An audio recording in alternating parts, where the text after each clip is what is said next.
ya está con nosotros el ingeniero Teodoro Tejada. Buenos días, ingeniero, ¿cómo están las cosas? Buenos días, Alexander. ¿Y la sequía, cómo usted la ve? Brito, mi amigo Brito, ¿todo bien? Sí.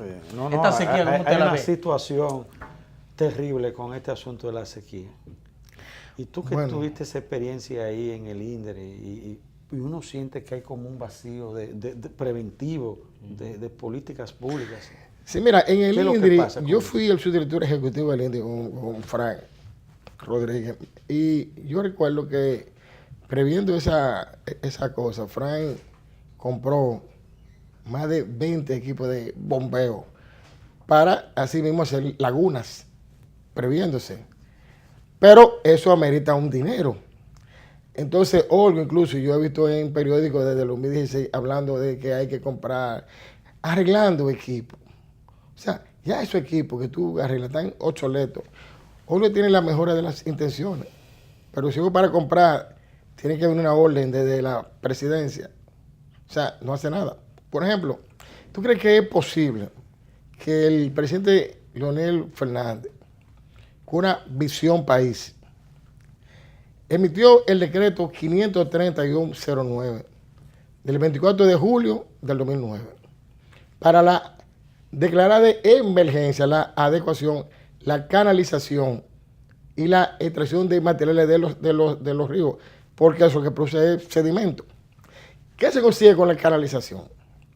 Cuando tú tienes un río canalizado, primero hay que hacer un manejo de cuenca.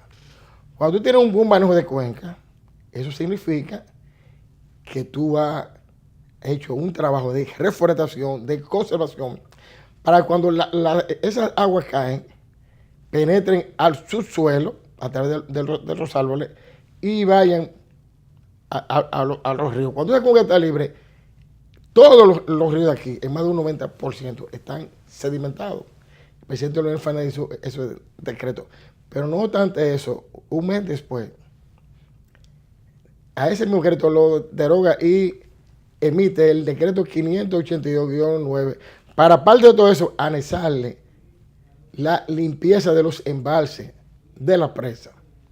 Óyeme, aquí, ahora mismo, en la línea noroeste, se dejaron de sembrar, no lo que dice de que 115,000 tareas, no, más de 200,000 tareas, entre arroz, banano. Oye, y es alarmante. Eso que dice, cuando el ministro de Agricultura dice que se han muerto 1,109 res, mentira. Osmar Benítez, que es muy buen conversador, un tipo que el que lo deja hablar adelante ganó, Osmar Benítez sabe que aquí se han muerto más de 3,000 res a nivel del país entero. Pero más las que dejan de producirse por no estar en capacidad de parearse. Brito, es que tú tienes... Es peor la Brito, situación. Brito, es que tú tienes una gran cantidad de productores pequeños. Cuando un productor de 50 vaquitas se le mueren 30, no la registran. Ellos registran los grandes productores, pero es lo que tú dices. Morirse más de 3,000 cabezas de ganado. La producción de producir más se animales frena totalmente. Se fue a pique. Ahora bien, ¿qué es lo que está pasando? Señores, miren, las aguas aquí, óyeme, yo he ido a Lima 2 veces, a Congreso de Medio Ambiente, del BID. En Lima nunca llueve. Sin embargo, en Lima no falta agua. Y todos esos parques, todos los días con unos camiones modernos rociándole agua. Porque tienen grandes presas ahí en la loma que te conservan la reserva de agua por más de un año. Aquí cae el agua suficiente, hay precipitaciones suficientes. Aquí lo que no hay es cosecha de lluvia. Aquí tú no tienes realmente, por ejemplo, ¿cuánto tiempo? Desde Juan Bosch, el profesor Juan Bosch previó construir 3 presas en la línea norte. Señor Juan Bosch, En ese sentido, el río, la presa de Rincón, en el río Guayubín, para Montecristi. La presa de Yaguayay, para Santiago Rodríguez. La presa del río Ámina, para Mao. Pero aparte de eso, tú tienes que terminar la presa de Guayuí, que está paralizada hace más de 10 años. En la romana, hay que hacer obligatoriamente la presa del río Chabón, señores. Porque ya la presa que tenemos nosotros, que fue Balaguer que le hizo todo, por ejemplo, el presidente Leonel Fernández terminó la presa de Monción, que está seco eso. Pero ¿qué pasa? La presa de Monción tiene el gran problema, que está en una hondonada, que para tú mandar, es más, Monción no tiene agua, porque hay que hacer un acueducto por impulsión. Entonces, el río Yaque del Norte, todas las aguas que le quedan a través de la presa de Tavera, que por demás sus embalses están sedimentados total, en más de un 50%, que disminuye la cantidad de reserva de agua. Ese río Yaque del Norte, cuando hay lluvia intensa, lo que hace es que destruye todo eso, cosas. Porque no hay canalización de río, no hay un plan de canalización de río. Por ejemplo, yo he visto mucho lo que habla el director Lini, pero si no tienen los recursos, óyeme, ha sido de tripa al corazón. Eso que se ha invertido ahora mismo, casi 900 millones en equipos de agricultura, para en agricultura, eso es un absurdo. Ya este país no está para eso. Porque esos equipos que lo manejan gente, empleados públicos, se deteriora el tiempo y en 5 años no sirve ninguno. Con esos 900 millones, vamos a comenzar una presa aunque sea. O sea, vamos a hacer un trabajo. Y además, aquí se ha distorsionado todo. Hay un plan de reforestación con un programa de la presidencia. Óyeme, aquí se sabe claramente que el rector del agua subterránea es medio ambiente. Y el rector de las aguas superficiales es el INDRI, por la ley 6400 de la ley de medio ambiente. Aquí lo que hay que hacer es política pública. Oye, y de gente que tenga la capacidad y la voluntad, no el deseo de lucro personal. Señores, si nosotros no tomamos en cuenta lo que está pasando con la sequía, este país va a la deriva. Tú oyes visita sorpresa, pero que tú me estás hablando a mí de una visita sorpresa si yo no tengo agua para sembrar. Si tú me estás parando que yo siembre, ¿qué visita sorpresa tú me estás hablando a mí de esa vaina, hermano? Óyeme, que los productores que vamos a hacer un plan de agricultura, que eso qué. Tú no tienes ningún plan de agricultura sin agua. Usted no tiene ningún plan de un hijo si usted no tiene la forma de alimentarlo, educarlo, orientarlo. La agricultura es lo mismo. Señores, estamos viviendo en un boato y no estamos pensando en una maldita relación. Oye, este país nada más está pensando en una maldita relación. Bueno, oye, trabajemos con la maldita relación esa, pero vamos a seguir trabajando. Oye, ya tienen un alto con la relación esa. Y nada más hablan de una jodida encuesta. Si yo hago una encuesta, yo voy a ser favorecido. O sea, no seamos tan estúpidos. No seamos tan estúpidos de hablar de encuestas que yo no hago o que yo la pago. Esas son estupideces. O sea, este país, señores, este país, tenemos que hacer un plan de política pública orientada a salvarlo y olvidarnos de la política. O sea, yo soy político, pero vamos a dejar un poco la política y vamos a seguir esa. Ahora mismo, el gobierno debe estar enfocado a la sequía.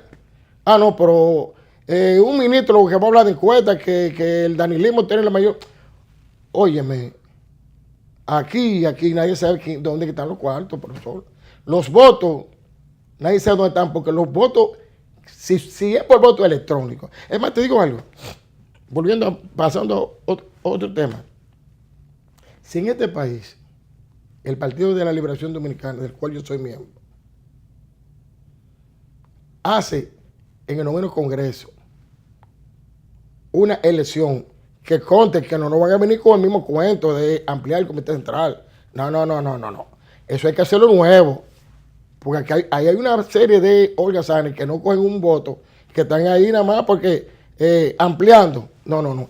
Si el Comité Central del PLD en el 9º Congreso se lleva a una elección con voto electrónico, lo digo yo y anoto la fecha, el 75% del miembro del Comité Central se van y más del 70% del Comité Político se va también. No tienen gente ya. Oye, es que la base está alta, cansada ya de esta vaina. Mire, Teodoro, déjame preguntarle, el gobierno está haciendo una especie de circunvalación en algunas provincias. Aquí mismo en la capital se está haciendo también una circunvalación aquí en la ciudad. ¿Usted piensa que en términos de carretera eso es lo viable en este momento? Bueno, fíjate, leí en los periódicos de hoy que ayer dieron el primer Picasso. Me extrañó que el viceministro Pepín dio un primer Picasso cuando el presidente Medina lo que da es Palazzo, pero para diferencia de Leonel Fernández, que no le da Picasso y yo Palazzo. Pero leí muy bien que la circunvalación de San Francisco se dio el primer Picasso. Lo que yo no sé la forma, ni cómo se dio, ni a quién se le asignó, porque no dice qué compañía la va a hacer. Me gustaría saber qué es eso. Mira, las circunvalaciones son infraestructuras viales tendentes a descongestionar el tránsito. Porque cuando tú pasas a través de un pueblo, por ejemplo, tú ahora mismo vas para Barahona.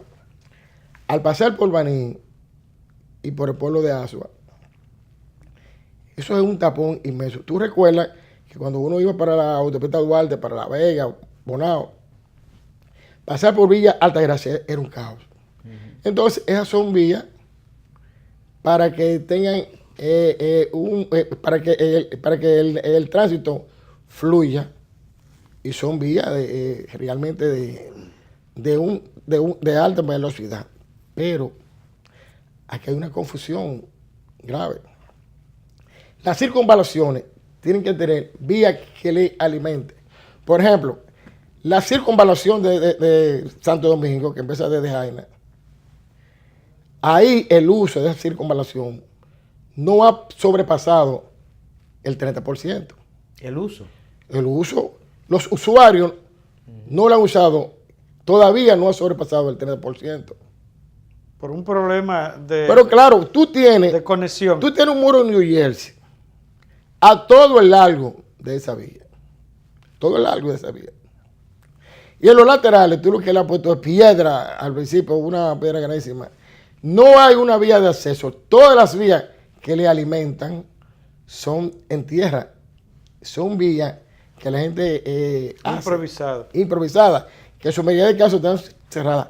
Si tú no tienes, o sea, esa vía solamente tiene alimentación por Jaina, creo que por los Alcarrizos, por la zona industrial y la autopista Duarte hasta que tú llegas en la primera y segunda etapa.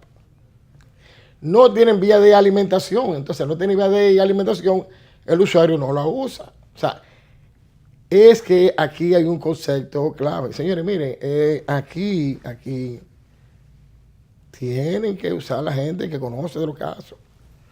Aquí cualquier Juan de los Palotes viene y es un ministro de lo que sea. Y por ser amigo del presidente, no importa si el tipo sabe leer o no. El tipo es ministro y es lo que él diga.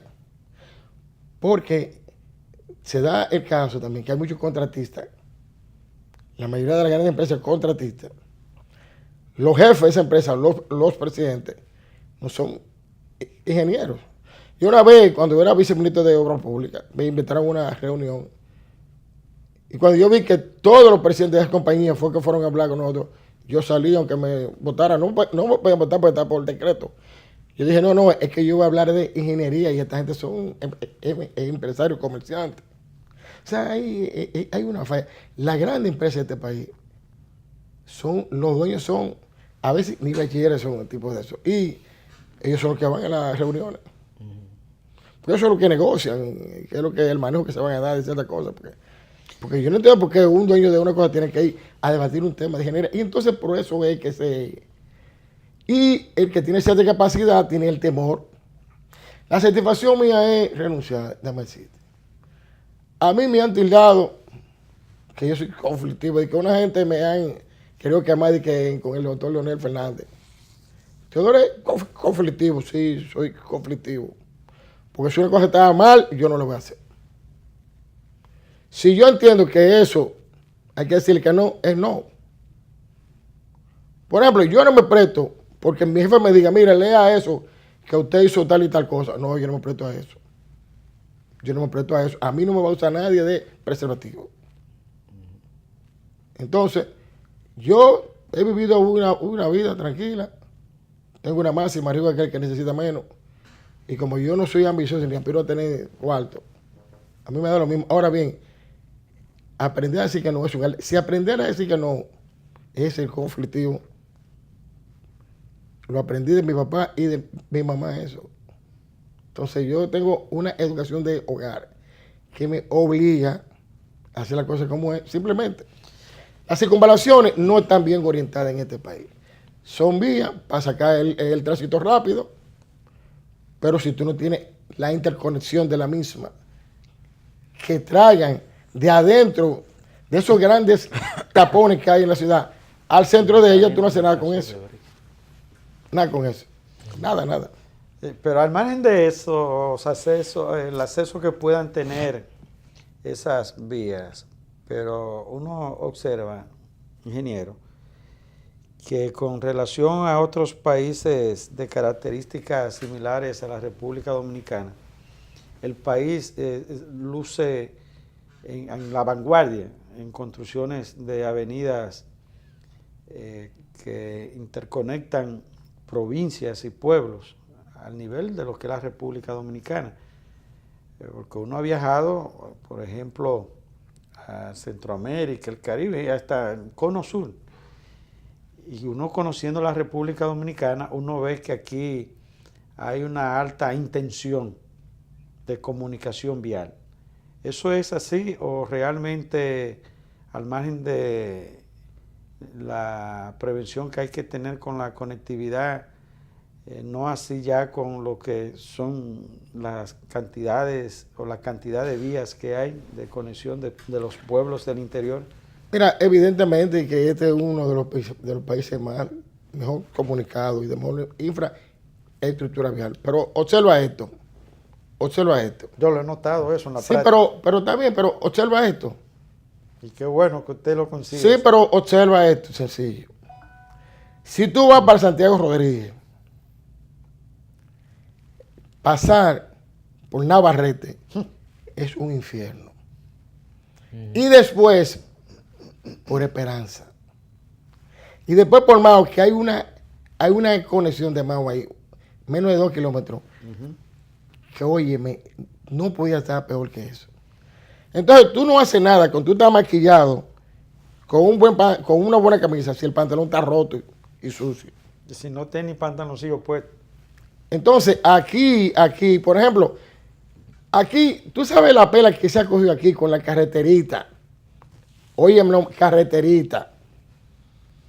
Del cruce de Navarrete, Puerto Plata. Es una carreterita. No. Es una carreterita. Pero tiene como 20 años con un show con eso y nunca lo Ahora, hace bien. observa cuando tú vas para... Esa se parece a la Jacoma Luta. Observa cuando tú vas para Punta Cana, que es la circunvalación que tiene de San Pedro, la circunvalación de la Romana, te conectan. Sí. Perfecto. Y esas vías tienen algunas interconexiones. Pero ¿qué pasa?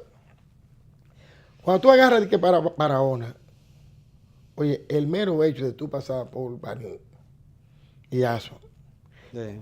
¿Cuántos años tienen haciendo esas circunvalacioncitas? Y antes se pasaba por San Cristóbal. Esas son circunvalacioncitas. Eso es un pedacito de circunvalaciones. Pero el sentido, por ejemplo, la circunvalación de Santiago, perfecto, tú agarras, te metes por atrás y coges la autopista para Navarrete. Ahí te paraste. Pero otra cosa, la autopista de Duarte ahora la están dando un mantenimiento. Que tienen 7 años dando ese mantenimiento. Y para que vean que lo están haciendo, te paran el tránsito después de Bonao La Vega. Y ahí tú duras 1 hora. Ingeniero, se hace muy popular en los últimos tiempos los adendos en los contratos. Y usted es un especialista, lo hemos visto en distintos medios como un perito, un buen observador en ese aspecto de los contratos en las construcciones. Y ha sido y parece ser, el talón de Aquiles y el cuco en los temas de corrupción, con los aspectos de los expedientes que tienen que ver con los contratos y las obras de infraestructura en el país. Realmente, ¿qué es lo que pasa con este elemento en la contratación de las obras? Bueno, que a veces los adendos son mayores que el mismo presupuesto de la obra. Bueno, pero antes que nada, también ustedes me entraron de una vez con la sequía. No, pero es una sequía más fuerte. Pero yo quiero felicitar a las damas de este país por el Día Internacional. La mujer es el ser maravilloso que trae a uno de este mundo. Y quiero, a través de mi mamá, felicitarlo a todos. Mi mamá es una persona que tiene 84 años. Yo digo, es una tira porque es salta y cosas. Y está viendo el programa en estos momentos. Entonces a través de mi mamá, doña Sora, yo la felicito a las mujeres dominicanas y a todas las que viven en este país.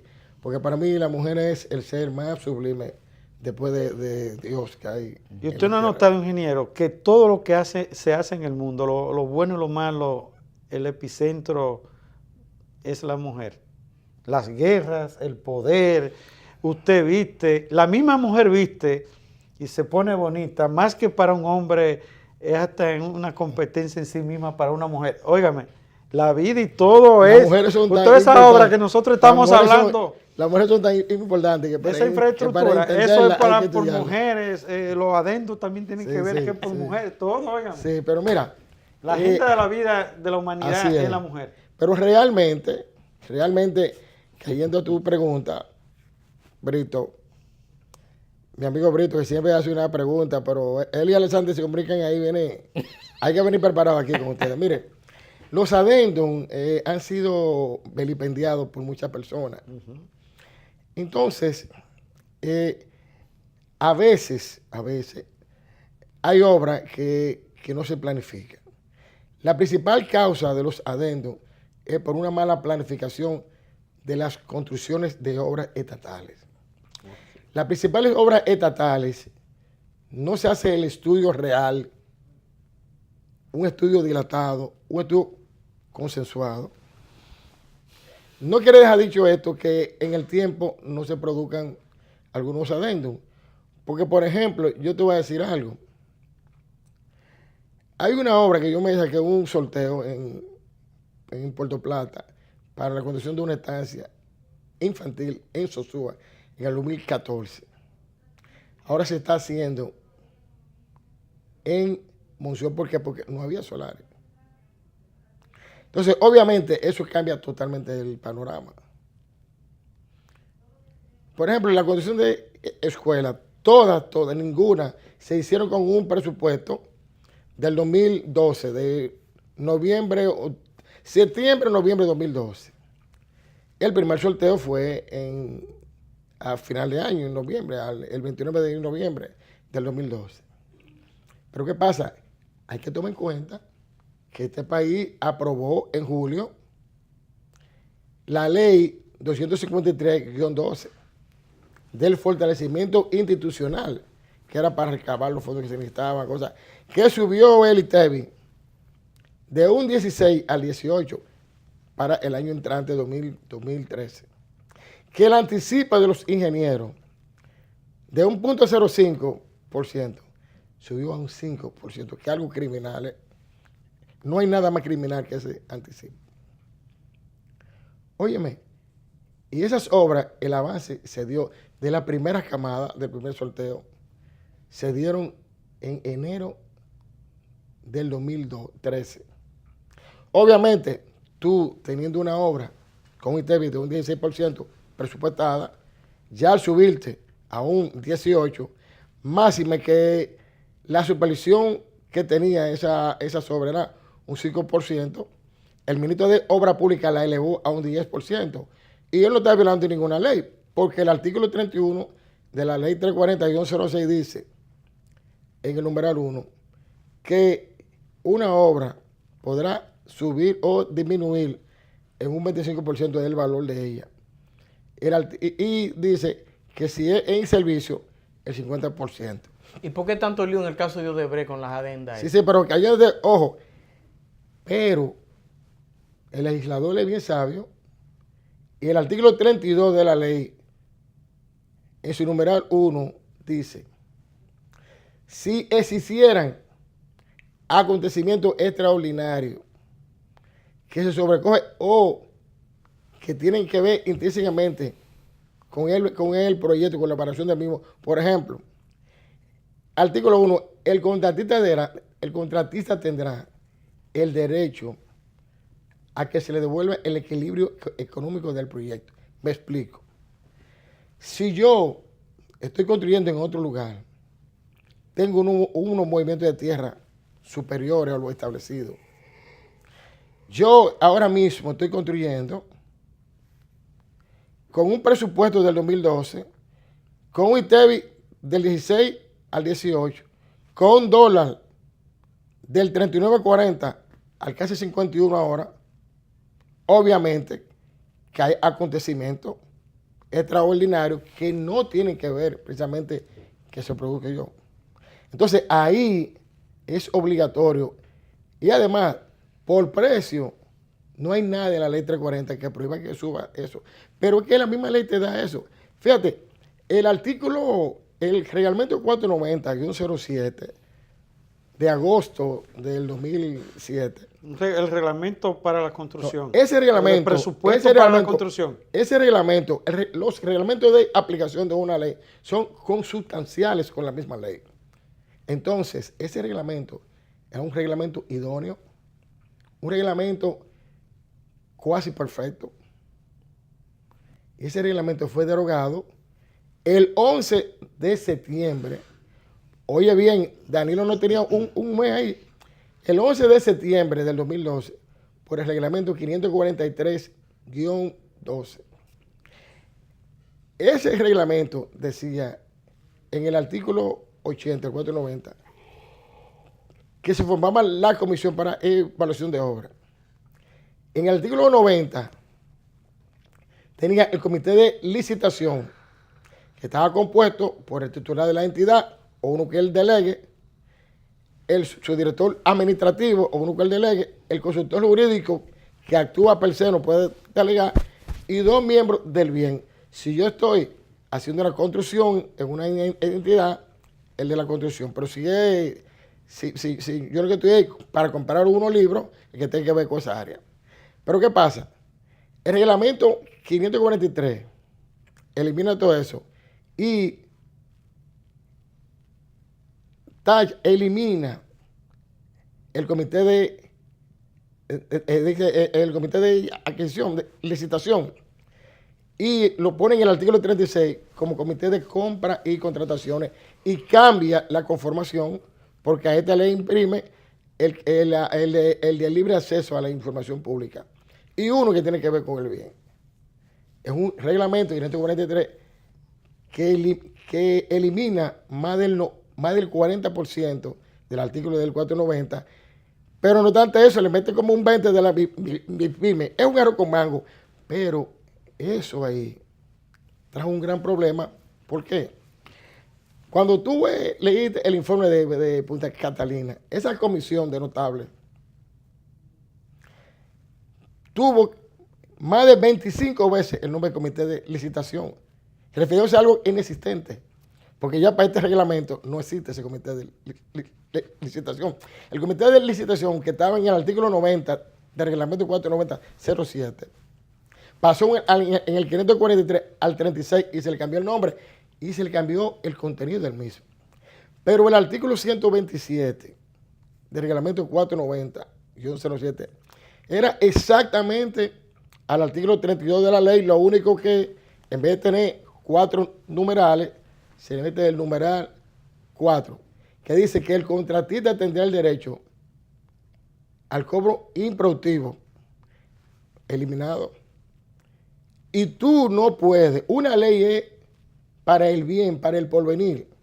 Las leyes no tienen efectos retroactivos de acuerdo a la Constitución de la República. Por ende, ese reglamento es inconstitucional. Pero ese mismo reglamento, el reglamento 490, en el artículo 127, decía todas las formas en que una obra podía subir o bajar y tenía 4 párrafos que te lo daba todo. Lo quitaron, ese reglamento, ese artículo 117, y lo pasaron al 127. Y nada más habla copiado exactamente lo del artículo 31. O sea, ese arroz con mango ha traído grandes problemas. En el caso de las obras de Odebrecht, por ejemplo, yo no he tenido acceso a eso, pero en mi calidad de auditor forense, y no auditor forense empírico, no, sino graduado del Instituto de Autores, del Instituto de Auditores Internos de la República Dominicana. Primero, para yo ser auditor, tuve que hacer un diplomado de auditoría interna. Segundo, para tú inscribirte como auditor forense, tienes que hacer otro diplomado, o sea, que hay una a lo loco. Entonces, como auditor forense, lo primero que había es, antes de cualquier persona hablar, es meterse dentro del estómago de la ballena para ver todo lo que están hablando ahí empírico. Ahora, una obra de una envergadura tal que tú, sin hacer un estudio profundo previo, lo contratas. ¿Qué hace Odebrecht? Odebrecht, después que tú le das la obra con un estudio rápido, para un concurso rápido, que el Estado quiere salir rápido de eso, hace su estudio profundo antes de comenzar, como debe ser. Y ahí hayan todo. Por ejemplo, el caso de Punta Catalina. En Punta Catalina, antes de comenzar, se determinó que la marina, que fue donada al Estado, tenía 1,5 metros bajo nivel del mar. Sin embargo, cuando Odebrecht hizo el estudio, no eran 2,5, no, eran 3,5, porque se detectaron 2 más los 1,5. Obviamente que tiene que variar el presupuesto. O sea, eso es muy complejo. Y para hablar de eso hay que saber de ingeniería y hay que ser forense. Pero si usted observa, por lo mismo que dice el espíritu de la ley, que solo en el adendum debe estar contemplado un 25%. Y hay proyectos... Por debajo del 25%. Por debajo del 25% como máximo. Y se asume que hay adendum que igual que el propio presupuesto casi de la obra. Entonces, ese cambio, ¿cómo se da esa supervisión para justificarse que no vaya de nuevo el proyecto al Congreso, que es quien prueba la ley y establece un préstamo? Y esos recursos, porque entonces distorsiona lo que son las partidas presupuestarias. Bueno, pero es que yo te voy a decir una cosa, es que esa misma ley... Porque puede haber una componenda entre ingenieros, la obra, la institución que tiene que ver la obra y ese cambio, que por la razón que sea, aunque hay una realidad en la construcción. Es que primero es estúpido eso del 25. Eso es lo más absurdo y estúpido que hay. Por la propia ley. Eso es lo más absurdo y estúpido que hay. Entonces hay que modificar la ley en eso. Entonces, la misma ley te da en el artículo 32, numeral 1, que el contratista tendrá el derecho a que se vuelva el equilibrio económico del proyecto. Tiene derecho. ¿Hacia arriba o hacia abajo? Hacia arriba y hacia abajo. Ahora, esa ley... Hacia abajo nunca se da mucho. No. Esa ley... No, hay proyectos que bajan. Y los ingenieros y la gente devuelven los presupuestos. Lo reportan. De que No, sí hay. 300 bueno, millones de pesos. yo en educación tenía una obra una vez, cuando hubo Alejandrina, y el cemento bajó muchísimo y la varilla, y ese proyecto bajó muchísimo también. Es así, lo que sube baja.